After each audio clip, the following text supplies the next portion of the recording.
안녕하십니까? 만나의 아침 새벽 기도를 시작하겠습니다.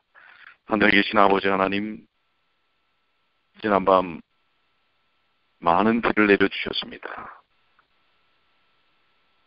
메말랐고 또 갈급했던 온 대지가 촉촉한 비를 인하여 다시금 생동감을 얻었던 것처럼 오늘 저희의 심령에 성령의 풍성한 단비를 허락해 주셔서 다시 한번 영적으로 활력을 갖는 주님의 귀한 자녀들이 되게 하여 주시옵소서.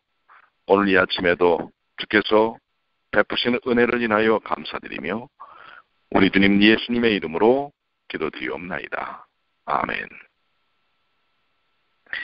오늘 함께 나눌 말씀은 히브리서 3장 14절로 19절까지 있는 말씀입니다. 히브리서 3장 14절로 19절. 우리가 시작할 때에 확실한 것을 끝까지 견고히 잡으면 그리스도와 함께 참여한 자가 되리라. 성경에 일렀을 때 오늘 너희가 그의 음성을 듣거든 노하심을 격동할 때와 같이 너희 마음을 강팍해 하지 말라 하였으니 듣고 경케 하던 자가 누구뇨? 모세를 쫓아 애굽에서 나온 모든 이가 아니냐? 또 하나님이 40년 동안에 누구에게 노하셨느뇨? 범자여 그 시제가 광야에 엎드러진 자에게가 아니냐? 또 하나님이 누구에게 맹세하사 그의 안식에 들어오지 못하리라 하셨느뇨? 곧 순종치 아니하던 자에게가 아니냐? 이러보건대 저희가 믿지 아니함으로 능히 들어가지 못한 것이라. 히브리서 3장 14절로 19절까지 있는 말씀인데요. 전체적으로 보면은 우리가 처음의 확신을 끝까지 잡으라라고 하는 것입니다. 끝까지 인내하는 자가 복이 있음을 주님께서 누누이 말씀을 하셨는데요. 특별히 오늘날의 우리의 믿음의 삶 속에서 필요한 요소가 있다면 그것은 성도의 인내가 아닐까 이렇게 생각이 됩니다. 자, 우리 14절의 말씀, 우리가 시작할 때 확실한 것을 끝까지 견고히 잡으면 그리스도와 함께 참여한 자가 되리라. 여기 시작할 때 확실한 것이라는 말씀의 원 의미는 직역하면 확신의 시작이라는 말입니다. 처음 확신을 가리킵니다. 모든 성도는 자신이 믿는 바에 대한 확신이 필요합니다. 모든 성도는 창조주 하나님이 계신 것과 그들이 하나님의 진노를 받을 수밖에 없었던 죄인이었다는 것과 예수께서 하나님의 아들 그리스도이시며 우리의 죄를 대속하신 구주이심과 그들이 예수 그리스도를 믿음으로 죄 씻음을 받았고 의롭다 하심을 얻었고 하나님의 자녀가 되었고 영생을 얻었음과 예수 그리스도의 재림과 또한 죽은 자의 부활과 하늘을 천국 등을 확신해야 하는 것입니다. 이 부분에 대한 이 말씀과 진리에 대한 확신이 분명한 확신이 필요하다고 하는 것입니다. 누가는 데오빌로 각하로 그 배운 바의 확실함을 알게 하려고 누가복음을 썼다고 이야기하고 있습니다. 사도 바울은 디모데에게 쓴 편지에서 너는 배우고 확실한 일에 더하라 이렇게 권면하고 있습니다. 진실한 믿음을 가진 성도들은 자신의 구원에 대한 확신을 가져야 합니다. 그것은 성경을 통해 또 성령의 역사로 가능합니다. 성경에는 우리에게 구원의 확신을 주는 많은 증거, 말씀들이 있습니다. 요한복음 5장 24절에 내가 진실로 진실로 너희에게 이르노니 내 말을 듣고 또 나 보내신 이를 믿는 자는 영생을 얻었고 심판에 이르지 아니하나니 사망에서 생명으로 옮겼느니라. 그렇습니다. 모든 성도는 시작할 때 확실한 것, 곧 처음 확신을 끝까지 견고히 잡아야 합니다. 우리는 주님 오실 때까지 혹은 우리가 죽을 때까지 혹은 이 세상 끝날까지 성경의 모든 진리들을 의심하거나 불신앙하지 말고 확신을 가져야 합니다. 그 모든 진리들을 믿고 확신해야 합니다. 오늘 이 말씀의 핵심은 확신입니다. 구원에 대한 확신, 주님에 대한 확신, 말씀에 대한 확신입니다. 우리가 처음 확신을 끝까지 붙잡을 때 우리는 그리스도와 함께 참여한 자가 될 것입니다. 그리스도와 함께 참여한다라는 것은 그리스도와 함께 참된 안식과 기쁨과 평안을 얻으며 하나님께서 예비하신 복된 천국에 들어가는 것, 그리고 거기에서 그리스도와 함께 영광과 존귀를 영원히 누리게 됨을 의미하는 것입니다. 오늘 우리에게 정말 필요한 것, 믿음의 확신, 구원의 확신, 이 확신에 대하여 깊이 묵상하고 또 마음속에 새겨지는 귀한 아침이 되시길 바랍니다. 15절로 16절 성경에 일렀을 때 오늘날 너희가 그 음성을 듣거든 노하심을 격동할 때와 같이 너희 마음을 강팍해 하지 말라. 자, 여기 듣고 경록해 하던 자가 누굽니까? 모세를 쫓아 애굽에서 나온 모든 이가 아니냐라고 이야기하고 있습니다. 모세를 쫓아라는 말씀은 모세로 말미암아, 모세의 인도로 말미암아라는 뜻인데요. 모세의 인도로 말미암아 애굽에서 나온 모든 사람들은 하나님께서 친히 하신 말씀을 들었으나 하나님을 경록해 합니다. 왜요? 의심을 하고 불평하고 불만하기 때문에 그렇습니다. 하나님께서는 시내산에서 직접 음성으로 십계명을 말씀하신 후 모세를 산으로 부르셔서 그에게 모든 율법을 주셨습니다. 그러나 이 이스라엘 백성들은 하나님의 은혜로 애굽에서 구출되었고 하나님께서 친히 하신 말씀을 들었음에도 불구하고 하나님을 경록해 하였습니다. 어떻게 이럴 수 있을까요? 그렇게 하나님의 역사하심과 임재하심을 보면서도 곧 잊어버리는 이러한 이스라엘 백성들의 모습, 그로 인하여 하나님의 진노를 사는 이러한 모습은 비단 이스라엘 백성들만의 모습일까요? 오늘 여러분과 저의 모습은 어떻습니까? 확신에 분명히 있어서 하나님께로부터 칭찬받는 삶을 사는지, 아니면 여전히 의심하고 세속에 물들어서 하나님을 경록해 하는 삶을 사는지 생각해 봐야 할 부분이라고 생각이 됩니다. 오늘 하나님의 칭찬을 듣고 하나님을 기쁘게 하는 삶의 모습이 여러분과 저의 모습이었으면 좋겠습니다. 17절로 19절, 또 하나님이 40년 동안에 누구에게 노하셨느뇨? 범죄하여 그 식체가 광야에 엎드러진 자에게가 아니냐? 또 하나님이 누구에게 맹세하사 그의 안식에 들어오지 못하리라 하셨느뇨? 곧 순종치 아니하던 자들에게가 아니냐? 이러보건대 저희가 믿지 아니함으로 능히 들어가지 못한 것이라. 하나님께서는 모세의 인도로 애굽에서 나온 이스라엘 백성들을 40년 동안 광야에서 그들을 인도하셨습니다.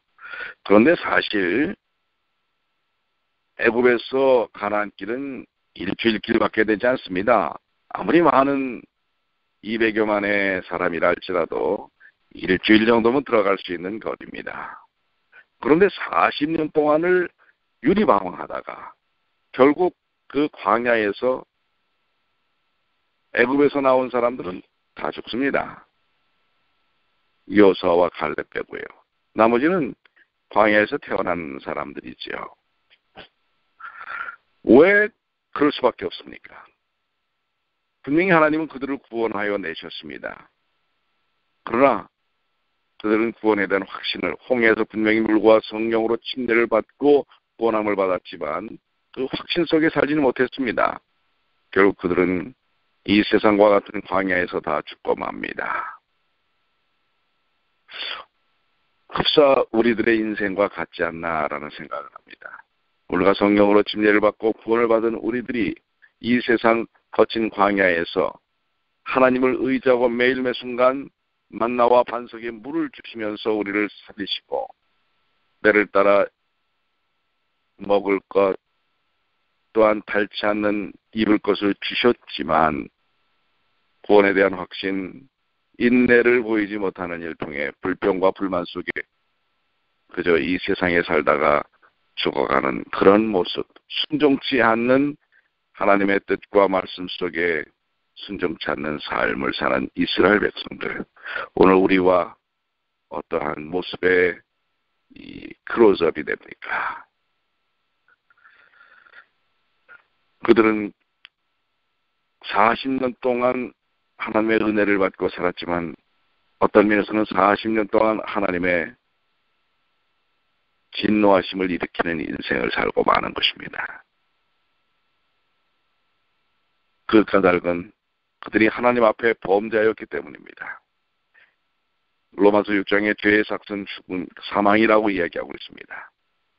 그것은 하나님께서 정하신 대원칙입니다. 특별히 그들은 무슨 죄를 저질렀을까요? 불경건의 죄입니다. 그것은 하나님을 보면서도 하나님을 바로 믿지 않고 마음을 다하여 섬기지 않고 오히려 그분을 거역하고 불평하고 원망하는 삶입니다. 애국에서 나온 이스라엘 백성들은 가데스 바네아에 와서 12정탐꾼을 가나안 땅에 보내었습니다. 그런데 그들 중 10정탐꾼의 보고는 불신앙적이죠. 믿지 않습니다. 하나님의 역사를 믿지 않습니다. 그들은 백성들의 마음을 낙담시킵니다. 그들의 보고를 들은 백성들은 하나님께 불평하고 원망하는 말들을 하였습니다. 그 결과는 어떻게 됩니까? 결국 그들의 삶에 심판이 뒤따르는 것밖에 없지 않습니까? 신명기 1장 26절로 28절, 그러나 너희가 올라가기를 즐겨 아니하고 너희 하나님 여호와의 명을 거역하여 장막 중에서 원망하여 이르기를 여호와께서 우리를 미워하시는 거로 아모리 족속의 손에 붙여 멸하시려고 우리를 애굽 땅에서 인도하여 내셨도다.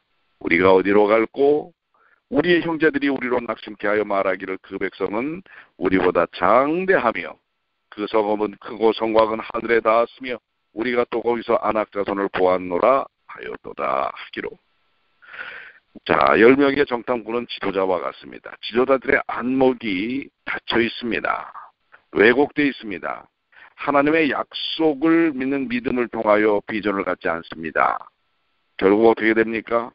백성들이 불평하고 불만하고 그저 그 땅에서 죽을 수밖에 없게 되는 것입니다. 우리는 뭘 봐야 할까요? 오늘 여러분과 저는 하나님께서 보여주시는 비전, 그 보여주시는 바를 바르게 보는 비전어리들이 되시길 바랍니다. 신명기 1장 33절로 35절에 여호와께서 너희의 말소리를 들으시고 노하사 맹세하여 가라사대 이 악한 세대의 사람들 중에는 내가 그들의 열조에 주기로 맹세한 좋은 땅을 볼 자가 하나도 없느니라. 결국 그 약속대로 그들은 보지 못하였습니다. 자, 여기 본문에 있는 말씀처럼 그의 안식 곧 하나님의 안식이라는 말은 하나님께서 이스라엘 백성들에게 약속하셨던 1차적으로 가나안 땅을 가리키는 것입니다. 그 땅은 애굽이나 광야에 비교해 볼 때 안식의 땅이었습니다. 노예 생활로 시달렸던 애굽이나 불안정하고 위험한 광야에 비하면 가나안 땅은 안정된 곳입니다. 그러나 좀 더 우리가 깊이 생각하면 하나님께서 주시는 안식만이 하나님 사람들에게 참 안식이 되는 것입니다. 그것은 영원한 안식, 십자가를 통한 영원한 안식인 것입니다. 순종치 아니하던 자들은 하나님의 예비하신 안식에 들어가지 못합니다. 순종치 아니하던 자라는 뜻은 믿지 않던 자들이라고 번역할 수가 있습니다. 하나님께서 예비하신 안식을 믿지 않고 순종치 아니하는 자들에게는 결코 주어지지 않습니다. 믿지 아니함으로라는 말씀의 뜻은 불신앙 때문이라는 뜻입니다. 이스라엘의 불신앙은, 믿지 않음은, 불신은 하나님께 대한 그들의 불평과 원망과 불순종으로 나타납니다. 하나님께서는 그런 불신앙적이고 불순종인 자들에게 결국 그 약속의 땅을 제공할 수가 없는 것입니다. 자, 14절부터 19절까지에 있는 말씀을 우리가 보면서 정리할 수 있는 교훈은 무엇입니까? 첫째로 모든 사람은 하나님의 진리에 대한 확신이 필요하다고 하는 것입니다. 즉, 첫 신앙, 시작할 때 확실한 것, 그 첫 신앙을 끝까지 지켜내는 확신이 필요하다고 하는 것입니다. 둘째로 우리는 우리의 처음 확신을 끝까지 견고하게 잡아야 할 것입니다. 확신은 우리가 처음 믿을 때만 필요한 것이 아니고 주님 오실 때까지, 우리 개인적인 삶이 끝날 때까지 계속 이어져야 합니다. 그렇기 때문에 우리는 말씀과 진리에 굳건히 서야 합니다. 그리고 날마다 우리가 지금 이 새벽 기도를 통하여 하는 것처럼 날마다 하나님의 말씀을 묵상하고 그 말씀을 믿고 성령의 도우심으로 그 말씀을 따라 순종하는 삶, 이 삶을 이루어 나가야 할 것입니다. 마지막으로 성경 말씀대로 믿고 순종하는 사람들은 그리스도와 함께 영광과 안식에 참여할 것입니다. 믿음과 순종, 이것이 우리 믿는 자들의 삶의 중요한 요소가 되어야 할 것입니다. 불신앙과 불순종은 결국 우리를 심판대 앞에서 온전치 못한 결과로 끝나버리게 할 것입니다. 로마서 8장 13절, 너희가 육신대로 살면 반드시 죽을 것이로되 그러나 우리가 성령의 역사를 따라 살면 살아나는 것입니다. 오늘 사랑하는 성도 여러분, 오늘도 주님께서 주시는 약속에 대한 확신과 순종함을 통하여 승리하는 하루를 사시게 되길 바랍니다. 이번 주 특별히 우리 올해 첫 불과 성령으로 거듭나는 힘내식이 있습니다. 여러분들 이 귀한 일들, 새 영혼의 탄생이 얼마나 소중하고 의미 있는 일인지 여러분들 아시지 않습니까? 그동안 오랫동안 말씀을 배우고 준비하던 분들입니다. 여러분들 기도해 주시고요. 또 여러분들도 이렇게 이분들이 처음에 그 열정을 통해서 하나님을 믿고 순종하는 것처럼 여러분들도 그 처음 받았던 말씀 기억하시게 되길 바랍니다. 네, 어제도 우리 이 침례받는 분의 가정에서 매주 성경 공부를 하는데 새로운 또 영혼을 초청해 오는 것입니다. 그렇습니다. 생명이 생명을 낳는다는 사실을 여러분들 기억하시길 바랍니다. 오늘도 주님 안에서 은혜 충만한 삶을 사시게 되길 간절히 소망합니다. 기도하시겠습니다. 아버지 하나님, 오늘 주신 말씀, 저희가 하나님의 약속을 온전히 붙들고 믿고 확신해야 된다는 사실을 이 아침에 깨달아 싸우니 주님께서 주신 그 귀한 구원의 역사들을 믿음으로 받아들이고 인내하며 삶을 통하여 순종으로 경험하고 체험하는 귀한 하루가 되게 하여 주시옵소서. 특별히 이번 안식일 거듭나는 주님의 귀한 자녀들을 축복하여 주시고